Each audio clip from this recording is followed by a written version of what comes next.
nombre es Rogelio. Llevo años trabajando en el sector de limpia, pero lo que ocurrió en el Callejón de los Suspiros me dejó una marca que ningún jabón puede quitar. Mi ruta incluía una casa de 3 pisos, sin ventanas, pintada de un rojo tan oscuro que bajo las luces de vapor de sodio del camión parecía el color de la sangre seca. Nadie salía de esa casa. Pero cada tercer día dejaban un bote de basura de madera pesada. El hedor que emanaba no era de este mundo. Era un olor dulce y pútrido a la vez, como carne bañada en miel y dejada al sol. Hoy esa madre gotea, Rogelio, me advirtió mi compañero, el caníbal, un tipo rudo que se ganó el apodo por su fuerza, pero que esa noche estaba pálido. Al acercarnos al contenedor, vimos que un líquido viscoso y transparente escurría por la madera. El caníbal, harto de que ese líquido le quemara los guantes cada vez que cargaba el bote, decidió abrir la bolsa principal. Pensábamos que encontraríamos desperdicios de rastro, pero lo que vimos nos hizo retroceder hasta la mitad de la calle. Dentro de la bolsa había 3 perros, unidos entre sí por las costuras de un hilo de cobre que les atravesaba la piel. No solo estaban muertos, habían sido reensamblados. La cabeza de uno estaba cosida al lomo del otro, formando una quimera grotesca. Pero lo más horripilante fue que, cuando la luz de nuestra linterna dio en el centro de ese amasijo de carne, vimos que el estómago de uno de los animales se movía. Algo estaba vivo ahí dentro. El caníbal, con una furia nacida del asco, tomó un estilete de trabajo y rasgó la panza del animal. De la cavidad no salió un órgano, sino un racimo de cabello humano trenzado con espinas de maguey y un feto de gato que aún emitía un latido rítmico. ¿Qué clase de enfermo hace esto?, gritó mi compañero, lanzando una patada a la puerta de madera de la casona. Tras varios golpes que hicieron retumbar el callejón, la puerta se abrió apenas unos centímetros. No salió un anciano sucio, salió un hombre joven, extremadamente delgado, con la piel tan pálida que se le veían las venas negras por todo el cuello. Sus ojos no tenían pupila. Eran solo 2 iris grises que parecían estáticos.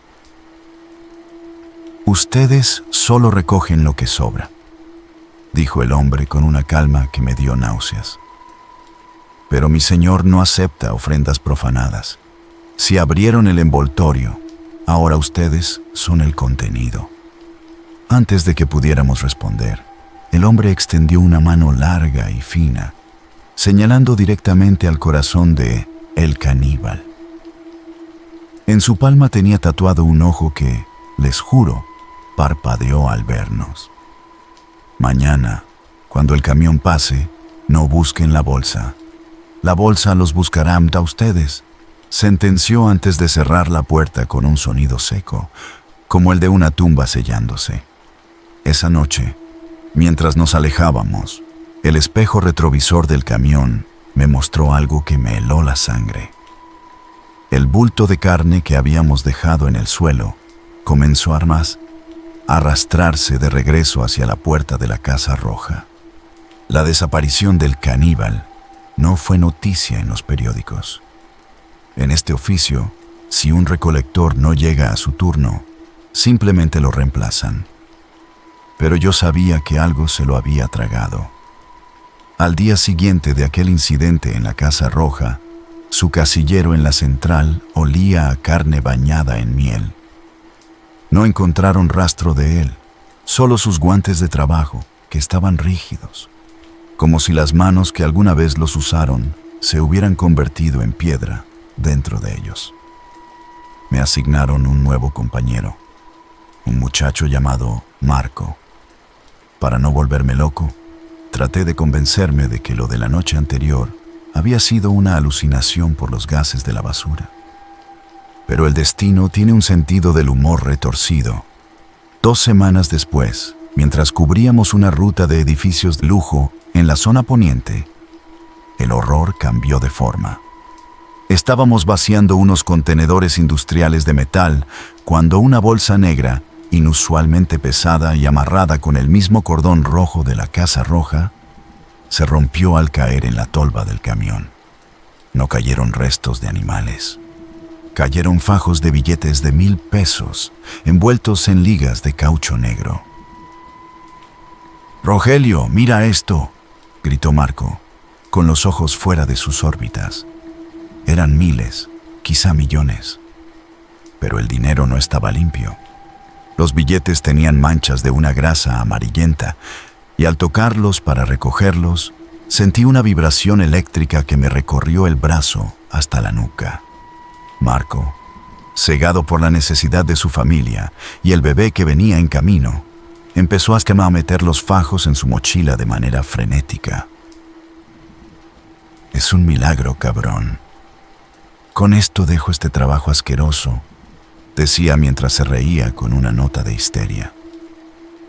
Yo recordé las palabras del hombre de la Casa Roja. «La bolsa los buscará a ustedes».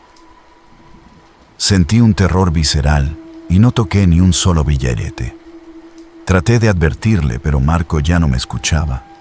Esa misma noche llegó a su casa y, según me contó después por teléfono, su esposa y él pasaron la madrugada contando el botín.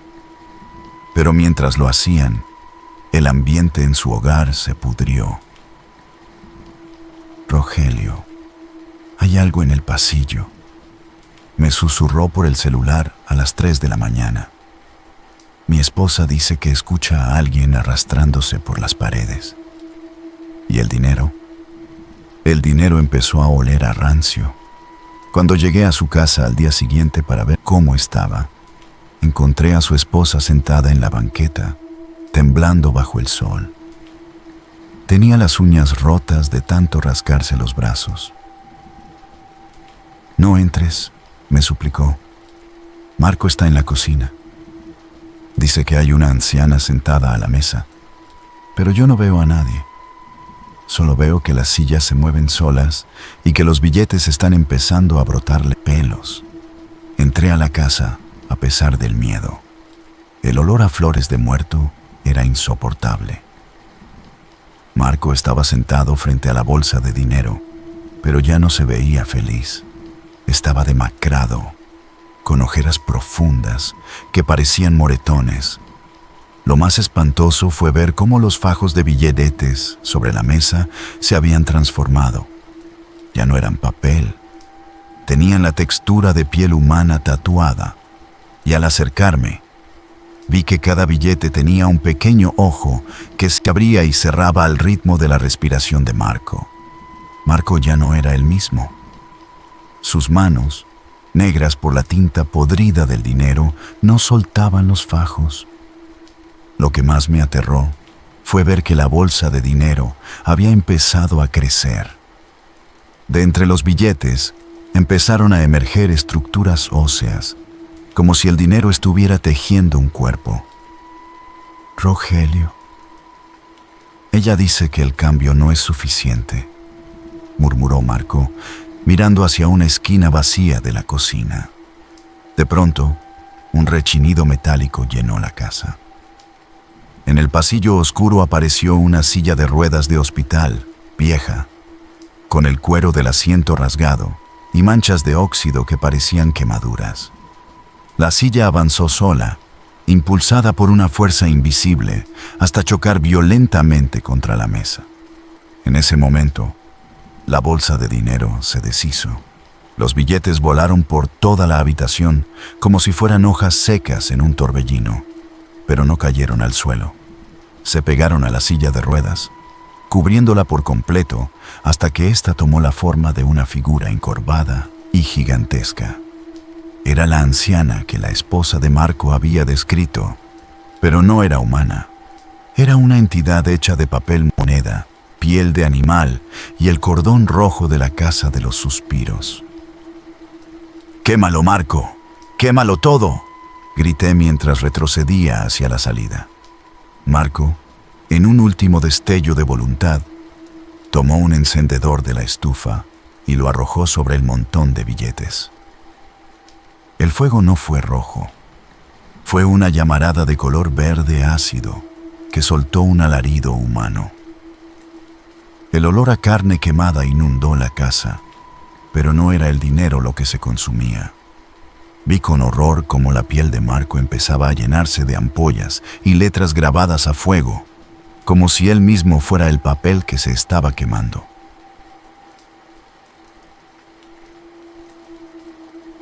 El pacto se sella con lo que más amas, susurró la entidad de la silla mientras se desvanecía en el humo. Salí de la casa arrastrando a la esposa de Marco.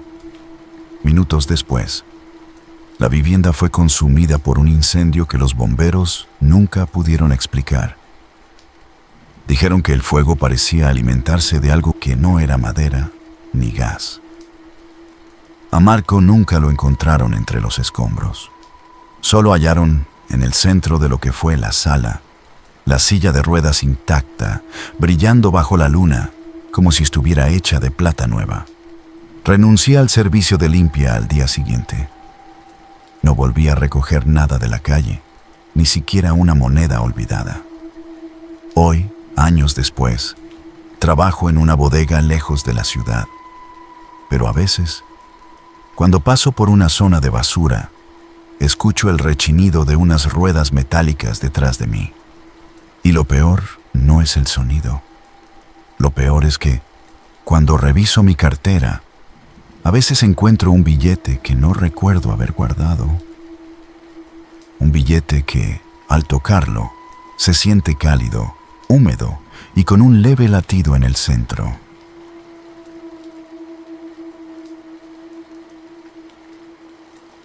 Mi nombre es Beto.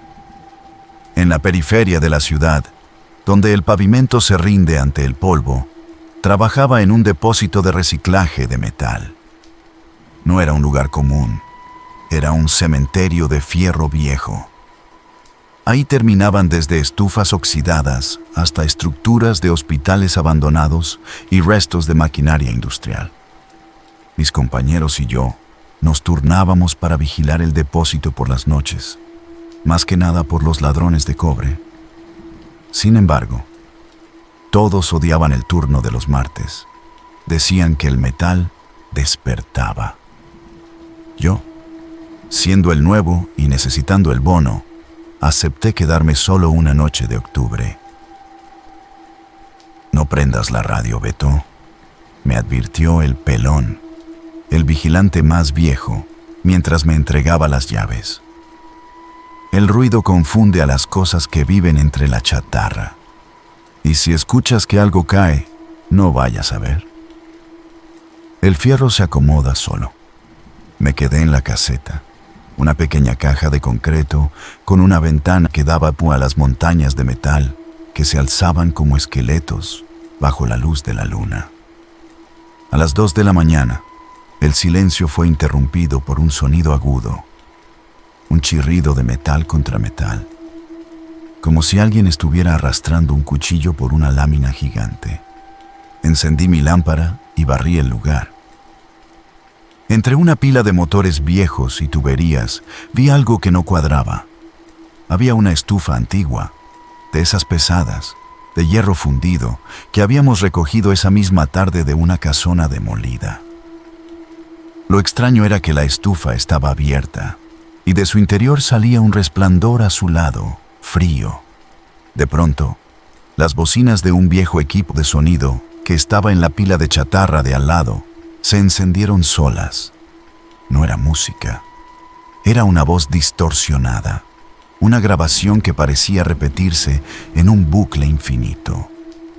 «Ya casi está lista la cena, solo falta la carne fresca». El sonido no salía del equipo de sonido. Salía de todas las piezas de metal del depósito. Las láminas vibraban con la voz, creando un eco metálico que me taladraba los oídos.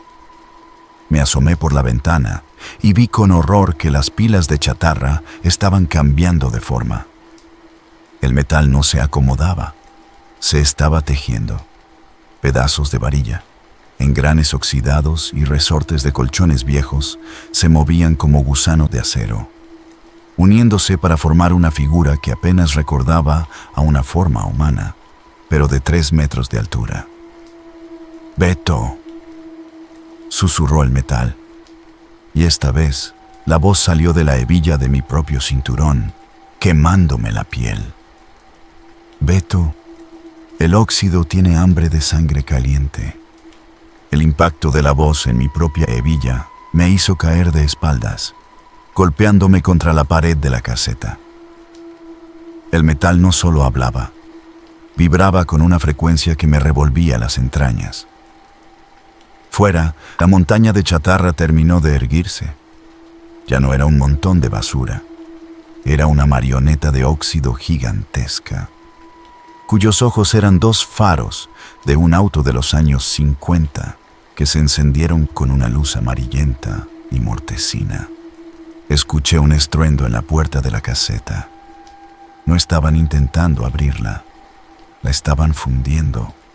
Miré por la rendija y vi que la figura de metal había extendido uno de sus brazos, que terminaba en una pinza hecha de varillas afiladas. El brazo se estiró como un látigo metálico, atravesando la puerta de madera como si fuera mantequilla. Los bordes de la madera empezaron a humear, pero no por fuego, sino por un moho negro que se extendía desde el metal y devoraba todo lo orgánico a su paso. No te escondas en el cemento, Beto. El hierro está en tu sangre y tu sangre nos pertenece. La voz ahora venía de las tuberías de agua de la caseta, que empezaron a sacudirse violentamente. Desesperado, busqué algo para defenderme, pero todo lo que había en la caseta era de metal: el escritorio, la silla, mi propia lámpara. Al tocar el escritorio para impulsarme, sentí que la superficie estaba suave como piel.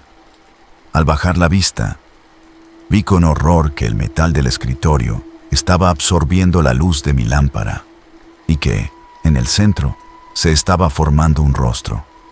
El rostro de mi compañero, el pelón, pero con los labios cosidos con cables de cobre.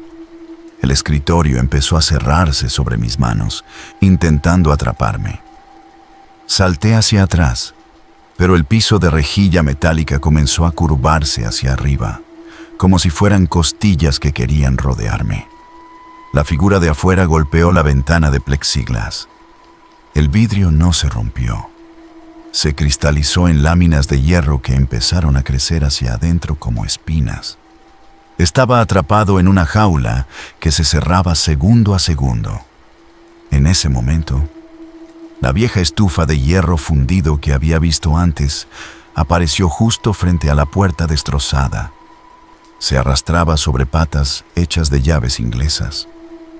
La puerta de la estufa se abrió de par en par, revelando un interior que no era un horno, sino un agujero negro infinito, de donde salían miles de manos hechas de cadenas oxidadas que buscaban mis tobillos. Entra, Beto. Aquí el tiempo es eterno y el dolor no se oxida.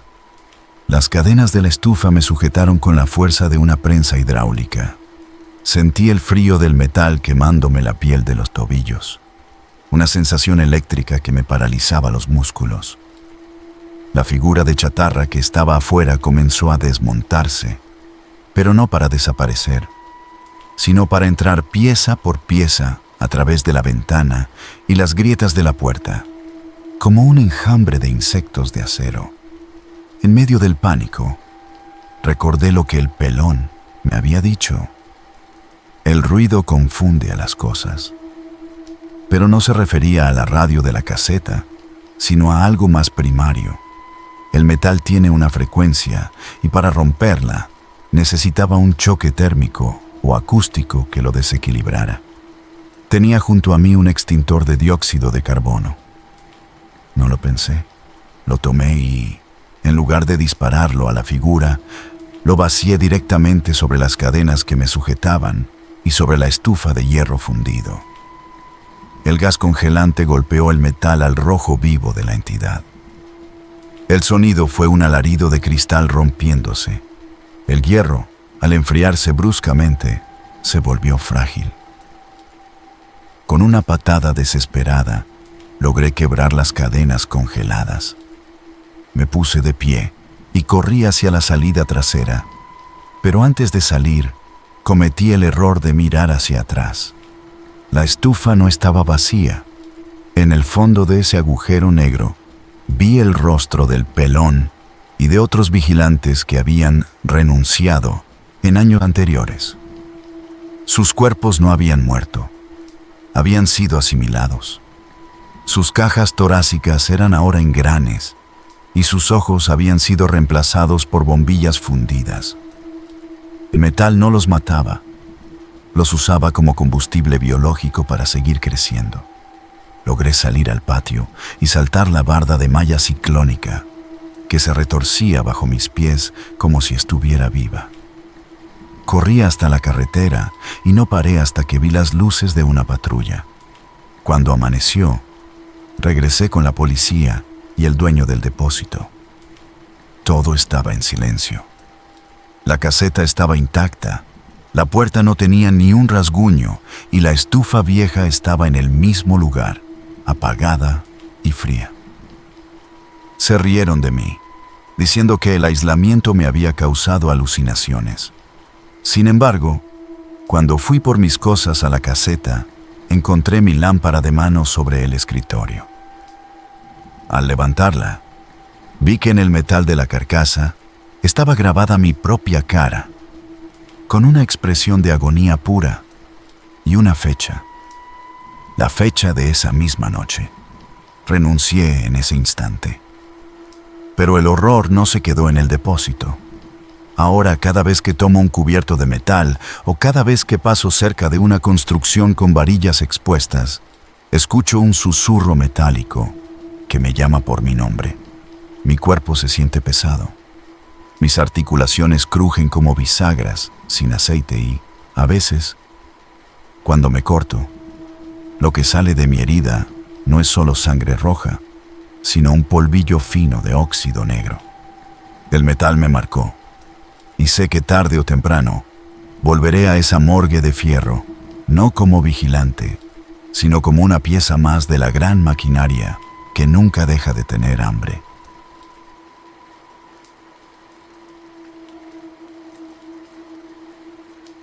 Mi nombre es Israel. Llevo 10 años operando la prensa de un camión de basura en la zona de hospitales de la capital. Es un trabajo que te insensibiliza. Te acostumbras a ver gasas manchadas, frascos de medicina vacíos y la tristeza que flota en el aire. Pero lo que encontré la noche del jueves frente a la morgue del Hospital General no era un desecho médico, era un espejo.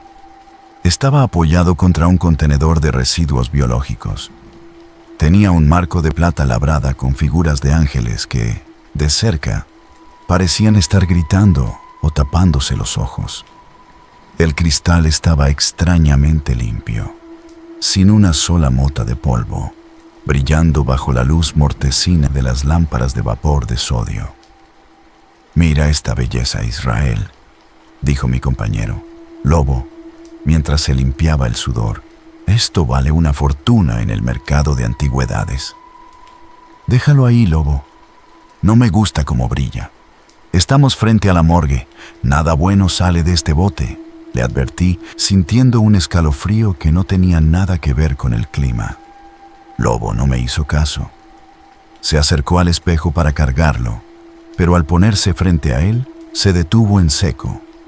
Su cara, reflejada en el cristal, empezó a transformarse. No era la cara de mi compañero. El reflejo mostraba al Lobo, pero en el fondo, detrás de su imagen, se veía el pasillo de un hospital que no existía en esa calle. Un pasillo blanco, infinito, con las luces parpadeando y camillas volcadas. De pronto, Lobo soltó un alarido. En el espejo, una mano pálida, con los dedos extremadamente largos y terminados en garras negras, salió desde la habitación reflejada, y se cerró alrededor del cuello de su propio reflejo. «Israel, ayúdame, no me suelta», gritó Lobo. Pero sus manos no estaban tocando nada en el aire. Él forcejeaba contra su propio reflejo en el cristal. Yo corrí hacia él, pero al mirar el espejo, el horror me paralizó. El cristal no me reflejaba a mí. Reflejaba una sala de operaciones llena de sangre, y en la mesa de cirugía estaba mi propio cuerpo abierto de par en par. Vimos cómo la plata del marco empezaba a derretirse, convirtiéndose en un líquido viscoso que se arrastraba por el pavimento hacia nuestras botas. El aire se llenó de un olor a formol y a carne quemada. Las figuras de los ángeles en el marco empezaron a moverse, despegándose del metal y trepando por los brazos del Lobo como si fueran insectos de plata. «¡Suéltalo!», grité, golpeando el espejo con mi pala de trabajo. El cristal no se rompió. En lugar de eso, la pala se hundió en la superficie como si fuera agua. El espejo tragó la herramienta y acto seguido, una ráfaga de viento helado salió del cristal, arrastrando consigo los lamentos de cientos de personas que parecían estar muriendo al mismo tiempo. El tirón del espejo cesó tan de repente que Lobo cayó de espaldas contra el camión, jadeando. El espejo volvió a ser una superficie inerte, pero el daño estaba hecho. Mi pala de trabajo nunca salió del cristal, simplemente desapareció en ese hospital fantasma que habitaba dentro.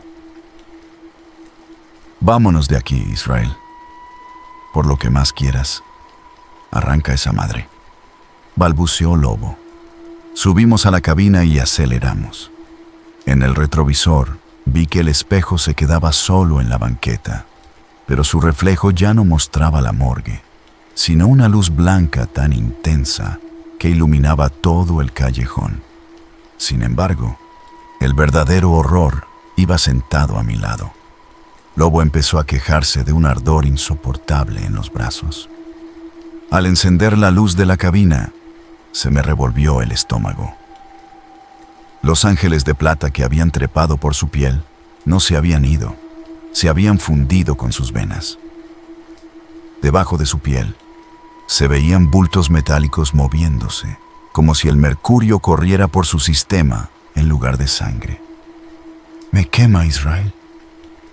Siento que tengo hielo hirviendo por dentro», gemía, mientras sus ojos empezaban a tornarse de un color gris metálico, perdiendo la pupila.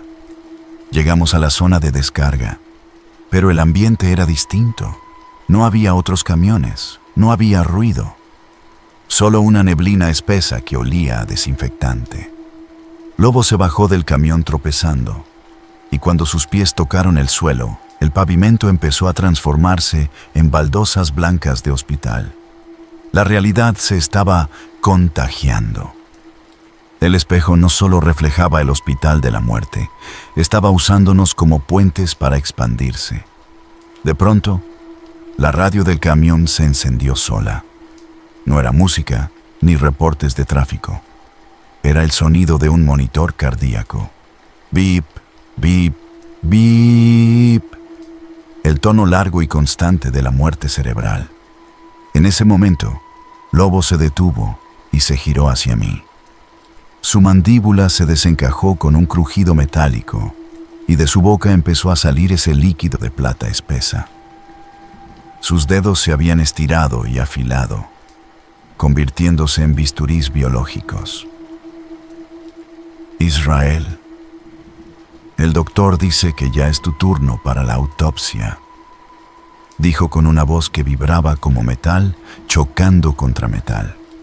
Detrás de él, entre la neblina, empezaron a aparecer camillas oxidadas que avanzaban solas, rodeándome. Sobre ellas, había bultos cubiertos con sábanas blancas que se retorcían, tratando de gritar a través de la tela.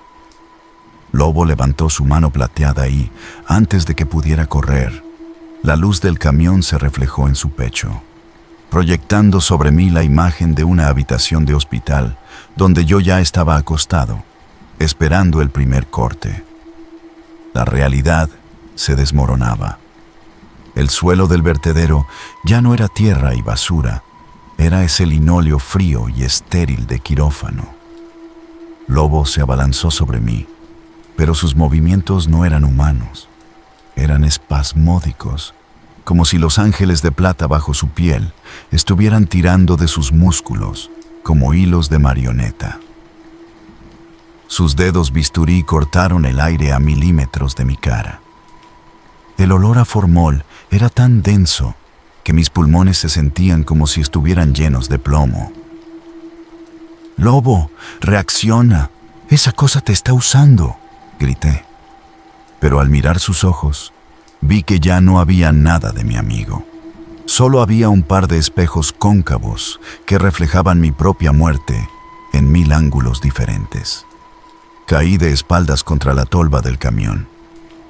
Fue entonces cuando mi mano tocó el control de la prensa hidráulica.